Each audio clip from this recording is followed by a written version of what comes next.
संजयजी राऊत साहेब.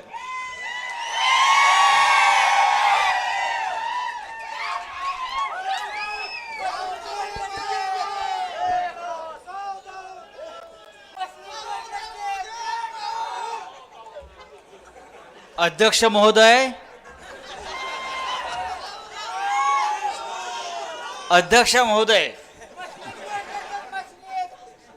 बोलण्यासारखं खूप होतं पण ओमराजे सगळं बोलून गेले. सन्माननीय शिवसेना पक्षप्रमुख उद्धवजी ठाकरे, या मंचावरील या भागाचे लोकप्रिय खासदार ओमराजे, या भागाचे आमदार कैलासजी पाटील आणि उपस्थित सर्व निष्ठावंत शिवसैनिकांनो, या तप्त उन्हामध्ये जनसंवाद मेळाव्यासाठी हा निष्ठावंताचा सागर उसळलेला आहे. आज महाशिवरात्र आहे आणि महाशिवरात्र असताना सुद्धा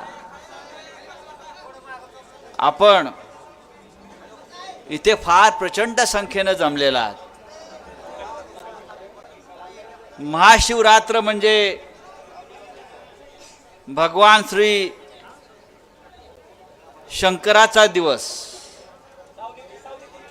आणि भगवान शंकर म्हटले की आपल्याला आठवतो शंकराचं तांडव. आपल्याला सुद्धा भविष्यामध्ये या महाराष्ट्रामध्ये शंकराप्रमाणे तांडव करून या गद्दारांच्या छातीवर नाचायचं आहे, लक्षात घ्या. माननीय उद्धवजी, कालपासून या संपूर्ण मतदारसंघात ठिकठिकाणी, मग तुळजापूर असेल, उमरगा असेल, आज कळंब आहे, नंतर भूम आहे,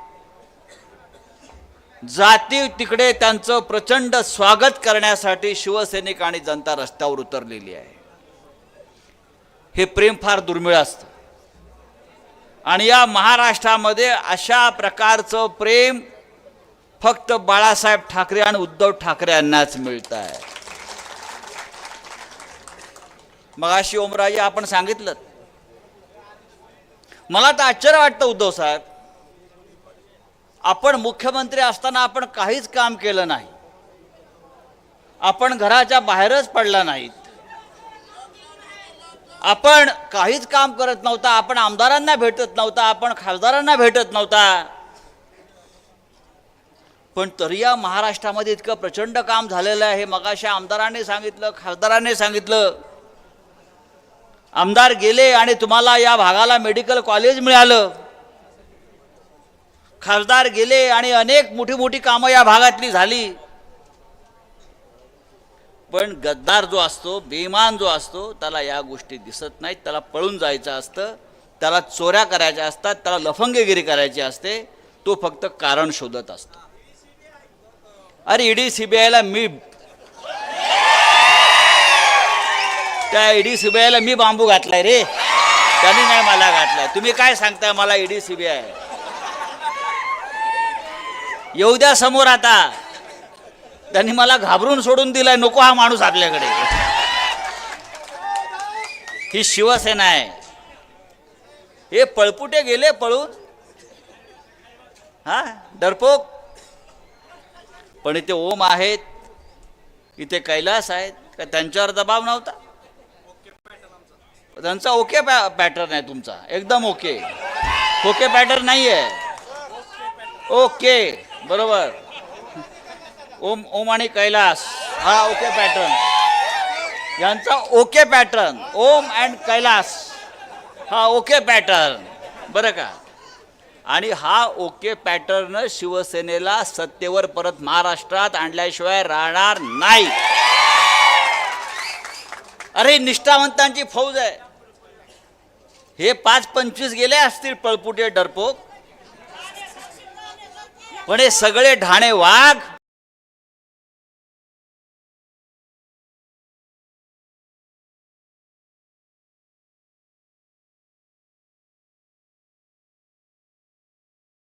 अनाजी पंताकडे जावं, त्यांनी अजितदादा पवारकडे जावं, त्यांनी तो कोण नरेंद्र मोदीकडे जावं, आणि जे मर्द आहेत त्यांनी शिवसेनेत राहावं, बाळासाहेब ठाकरेंच्या शिवसेनेत राहावं आणि हा महाराष्ट्र आणि हा देश घडवावा.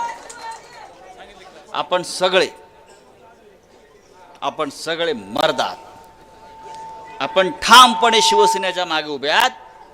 आणि मला खात्री आहे, ज्या हिमतीनं उद्धव ठाकरे साहेब लढाईला उभे राहिलेले आहेत, तुम्ही जय श्रीराम म्हणा, तुम्हाला मतं मिळणार नाहीत. तुम्ही अजून मंदिरांचे उद्घाटन करा, तुम्हाला मतं मिळणार नाहीत. तुम्हाला माहिती आहे, अयोध्येत रामाचं मंदिर झालं.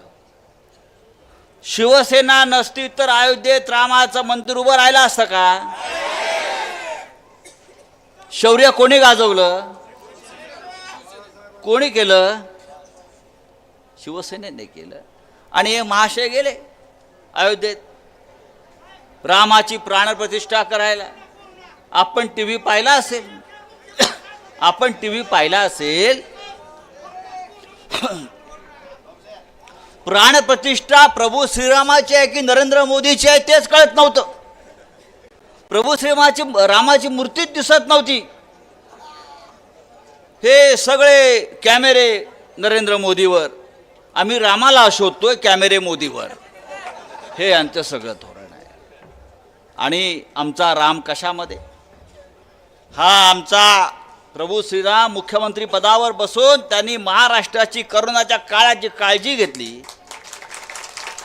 एक कुटुंब प्रमुख म्हणून, आपला भाऊ म्हणून, आमचा मुलगा म्हणून, बरं का, सगळ्या नात्यानं कुटुंब प्रमुख म्हणून हा महाराष्ट्र उद्धवजीने वाचवला. करोनाच्या काळामध्ये आपल्याला माहीत असेल, त्या उत्तर प्रदेशमध्ये गंगेमध्ये रोज शेकडोपर्यंत टाकली जात होती. उपचार नाहीत, इस्पितळं नाहीत, औषधं नाहीत.